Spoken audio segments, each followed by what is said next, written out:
Hello friends, आप सभी का स्वागत है आपके अपने परिवार प्लेटफॉर्म ऑफ स्टडी पे। जैसे कि फ्रेंड, नरोरा की जो एग्ज़ाम डेट है वो ऑलरेडी अनाउंस हो चुकी है। इसी महीने में आपका नरोरा वाला का एग्ज़ाम आपका हो जाएगा। उसके बाद रावत भाटा का एग्ज़ाम भी जल्दी ही कराया जाएगा। उसमें साइंस के 20 क्वेश्चन आपके आने हैं, जो कि बहुत इंपॉर्टेंट और वाइटल रोल प्ले करेगा आपके सिलेक्शन में। प्री एग्जाम में आपकी 20 नंबर की मैथ है, 20 नंबर की साइंस है और 10 नंबर की जीके है। तो साइंस के अच्छे लेवल क्वेश्चन आते हैं। लास्ट टाइम मैंने बार्क के एग्जाम की तैयारी कराई थी और एनपीसीएल की, तो काफ़ी क्वेश्चन फंसे भी थे एग्जाम में। उस लेवल के ही क्वेश्चन आए थे जो मैंने आपको पढ़ाया था। तो जो मेरे पुराने सब्सक्राइबर वो जानते हैं, और जो पहली बार चैनल को देख रहे हैं चैनल सब्सक्राइब जरूर कर लीजिएगा। ठीक है ना। तो साइंस के हम क्वेश्चन करेंगे आज, रैपिड फायर क्वेश्चन, जो कि एग्जाम के पॉइंट ऑफ व्यू से बहुत इंपॉर्टेंट और प्रीवियस क्वेश्चन के आधार पर है। तो चलिए, पहला सवाल है, वेवर डैश की इकाई है। तो जो भी आपका यूनिट ऑफ मेजरमेंट का जो चैप्टर है फिजिक्स में, वो बहुत इंपॉर्टेंट चैप्टर है आपके एनपीसीआई और बार्क एग्जाम के लिए। वहाँ से क्वेश्चन पूछे जाते हैं। उसमें से एक चैप्टर आपका ऐसा यूनिट, वहीं से सवाल है ये। तो जब वेवर होता है, weber is unit of magnetic flux. Option number second. ठीक है ना। अगला सवाल है, यदि 1 मिनट में 3 एम्पियर धारा प्रवाहित होती है तो इतने समय में कितना आवेश प्रवाहित होगा। If A current of 3 ampere flows in 1 minute, how much charge will flow in that time. तो हमसे चार्ज पूछ रहा है। तो चार्ज का एक फॉर्मूला आपने पढ़ा होगा, क्यू बराबर होता है आई टी।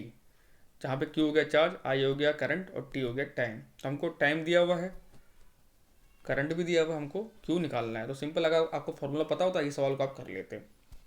तो हम इसमें रख लेते हैं क्यू बराबर 3 एम्पियर। और अब देखो, समय यहाँ पे मिनट में दिया हुआ है, लेकिन हम सबने पढ़ा है फिजिक्स में, जो समय का मात्रक होता है यानी जो टाइम का यूनिट होता है वो सेकंड में होता है। तो उसको हम सेकंड में कन्वर्ट करेंगे तो 1 मिनट में 60 सेकंड होते हैं, यानी 60 सेकंड होते हैं। तो 60 से इसको मल्टीप्लाई हम करेंगे तो आएगा हमारा 6×18 180। अब क्यू, क्यू क्या है हमारा, चार्ज। चार्ज का ऐसा यूनिट क्या होता है, कुलम। तो ये हो गया कुलम, यानी 180 coulomb is the right answer of this question. ठीक है ना। Option number 4। सिंपल, आपको फॉर्मूला में पुट आउट करना था। और देखिए, जैसे आपको फॉर्मूला और उससे बहुत सवाल आते हैं, V equal to I R Ohm's law, जिसमें आपसे कभी आर पूछ लेगा, आई दे देगा, वी दे देगा, या वी पूछ लेगा, आई आर दे देगा। और एक आपका सीरीज में से ये दे देगा, अगर सीरीज में आपका वो रेजिस्टेंस लगा हुआ है, और तो आपसे करंट पूछ लेगा। तो कैसे हम निकालेंगे, आपको पता होना चाहिए। ठीक है ना।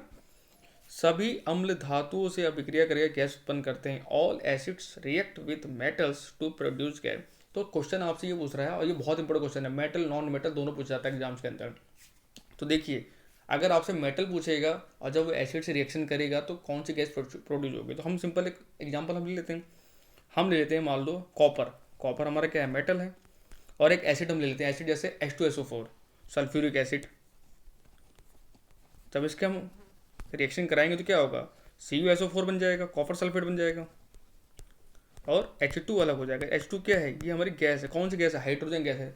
तो हमने इक्वेशन से हमने ये देखा कि जब भी मेटल एसिड से रिएक्शन करेगा तो हाइड्रोजन गैस प्रोड्यूस करेगा। सिंपल सा फंडा है। तो राइट आंसर क्या होगा हमारा, हाइड्रोजन, जो कि ऑप्शन नंबर फर्स्ट है। और अगर सवाल में आपसे बोल they if non metal react with acid, आपको नॉन मेटल आप ले लीजिए।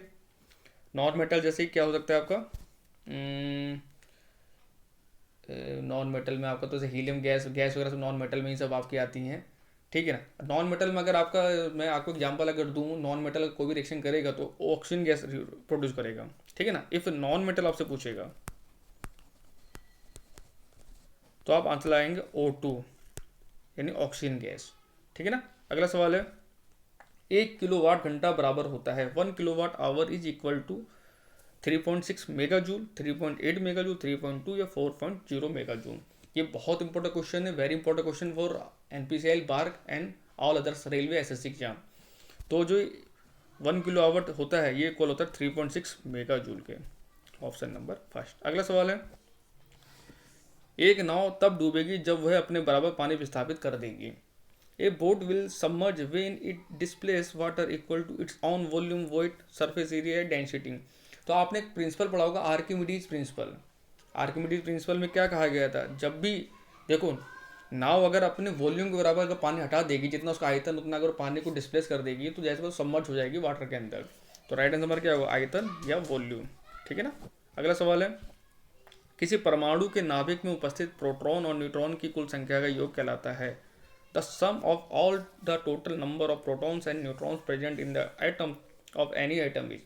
तो फ्रेंड्स, ये कहलाता है आपका क्या, देखो, आवोगाद्रो संख्या तो होगी नहीं, गॉस संख्या भी नहीं होगी। अब या तो एटॉमिक नंबर होगा या मास नंबर होगा। देखो atomic number is equal to proton number. अगर आपसे नाभिक खाली प्रोटॉन दिए हुए हैं, प्रोटॉन नंबर आपको देगा, उसका मतलब वो एटॉमिक नंबर हुआ, यानी परमाणु संख्या हुई आपकी। लेकिन आपसे पूछ रहा है नाभिक में प्रोटॉन न्यूट्रॉन दोनों हैं, अगर प्रोटॉन न्यूट्रॉन दोनों रहेंगे न्यूक्लियस के अंदर तो वो होगा हमारा द्रव्यमान संख्या, मास नंबर, ऑप्शन नंबर 4, ठीक है ना। अगला सवाल है, और खाली एटॉमिक नंबर क्या हुआ, नंबर ऑफ प्रोटॉन। हरे फलों को कृत्रिम रूप से पकाने के लिए प्रयुक्त गैस है the gas used for artificial food ripening of green fruit in ethylene, acetylene, ethane या मीथेन। तो आप देखते हैं जो भी हरे फल होते हैं, जो कच्चे फल होते हैं, उनको पकाने के लिए इस गैस का उपयोग किया जाता है। तो कौन सी गैस होती है वो आपने पढ़ी होगी, वो होती है हमारी एथिलीन, ऑप्शन नंबर 1, ठीक है ना। अगला सवाल है, वह पदार्थ जो बिना उपभोग किए अभिक्रिया की दर को बढ़ा देता है कहलाता है the substance which increase the rate of reaction without being consumed it called catalyst, product, reactant या ब्लॉकर। तो आप सबने पढ़ा होगा कि बहुत सारी जो रिएक्शन होती है, जैसे हम अगर अमोनिया की हम बात करें, हैबर प्रोसेस के द्वारा अमोनिया बनाया जाता है, ठीक है ना। उसमें किसका, फेरस का कैटलिस्ट का उपयोग किया जाता है। या जब हाइड्रोजनेशन हमने पढ़ा था, हाइड्रोजनीकरण पढ़ा था, उसमें निकल का उपयोग करते हैं वनस्पति तेल के निर्माण के लिए। तो क्या होते हैं ये या तो रिएक्शन को इंक्रीज करते हैं या डिक्रीज करते हैं, लेकिन खुद ये क्या रहते हैं, कांस्टेंट रहते हैं ये। तो इसको हम कहते हैं कैटलिस्ट, यानी उत्प्रेरक या कैटलिस्ट, ठीक है ना। अगला सवाल है, बेकिंग सोडा का रसायन नाम क्या है, what is the chemical name for baking soda. तो फ्रेंड जो बेकिंग सोडा होता है सोडियम कार्बोनेट या सोडियम बाइकार्बोनेट होता है। देखिए ये तो होगा नहीं, अब या तो ऑप्शन नंबर 1 होगा, ऑप्शन सेकंड होगा। तो एक आपने धावन सोडा पढ़ा था, एक धोने का सोडा होता है और एक खाने का सोडा होता है। खाने का सोडा आपसे पूछा बेकिंग सोडा, तो आप आंसर लाएंगे सोडियम बाइकार्बोनेट। इसका फॉर्मूला होता है NaHCO3, ठीक है ना। और अगर आपसे पूछेगा सोडियम कार्बोनेट दिया हुआ है, इसमें बहुत कंफ्यूजन होती है बच्चों को, सोडियम कार्बोनेट और सोडियम बाइकार्बोनेट। अगर बाइकार्बोनेट लगा दिया गया है तो आपका आंसर होगा बेकिंग सोडा, और सिंपल सोडियम कार्बोनेट दिया हुआ है तो आपका होगा धावन सोडा। धावन सोडा ही पूछा था एग्जाम में, तो उसका फॉर्मूला होता है Na2CO3 इंटू 10H2O, ठीक है ना। अगला सवाल है, हृदय पेसमेकर में प्रयुक्त रेडियो सक्रिय तत्व है the radio active element used in heart pacemaker. तो हार्ट पेसमेकर, जिन लोगों को हार्ट की प्रॉब्लम होती है उनको आपने सुना होगा हार्ट पेसमेकर लगाया जाता है, मशीन टाइप की लगाया जाता है, हार्ट बीट उससे कंटिन्यू चलती रहती है, जिनको हार्ट बीट की प्रॉब्लम होती है। तो उसमें कौन सा रेडियो एक्टिव एलिमेंट का उपयोग किया जाता है, बहुत इंपॉर्टेंट क्वेश्चन है ये। उसमें जो आपका होता है प्लूटोनियम होता है, ऑप्शन नंबर 3। अगला सवाल है, निम्नलिखित में से कौन सा वायु प्रदूषण का सूचक है, which one of the following is an indicator of air pollution, cycas, algae, bryophyte या लाइकेन। तो फ्रेंड जो एयर पॉल्यूशन इंडिकेटर होते हैं नेचुरली, जो कि नेचुरली एयर इंडिकेटर होते हैं जो बताते हैं कितना वायु प्रदूषण है नेचर के अंदर, वो हमारे कहलाते हैं क्या, लाइकेन, ऑप्शन नंबर 4, ठीक है ना। अगला सवाल है, मानव शरीर में इंसुलिन का मुख्य कार्य है the main function of insulin in the human body is. तो आप सब जानते हैं हमारी पैंक्रियाज से इंसुलिन हार्मोन सेक्रिकेट होता है, नहीं वहाँ से निकलता है। इंसुलिन का जो मेन फंक्शन होता है बॉडी के अंदर, वो क्या करता है, ब्लड शुगर को कंट्रोल करता है, ब्लड शुगर को कंट्रोल करता है। और जिनका इंसुलिन गड़बड़ हो जाता है उन्हीं को शुगर की बीमारी हो जाती है। जो आप सुनते हैं शुगर की टेबलेटें खाते हैं वो लोग, शुगर की बीमारी उनको हो जाती है।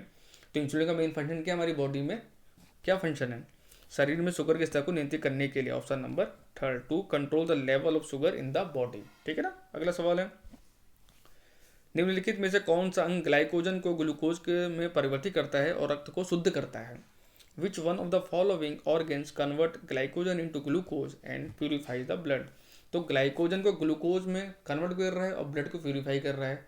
ऐसा कौन करता है, जब भी ग्लाइकोजन की बात आएगी तो आप आंख बंद करके आंसर किस पर लगाएंगे, लीवर पर आंसर लगाएंगे। राइट आंसर होगा हमारा लीवर, ऑप्शन नंबर 1। और किडनी तो आप जानते ही हैं, किडनी की जो हमारी यूनिट होती है क्या होती है, नेफ्रॉन होती है। नेफ्रॉन पूछा था एग्जाम में, तो नेफ्रॉन होती है, ठीक है ना।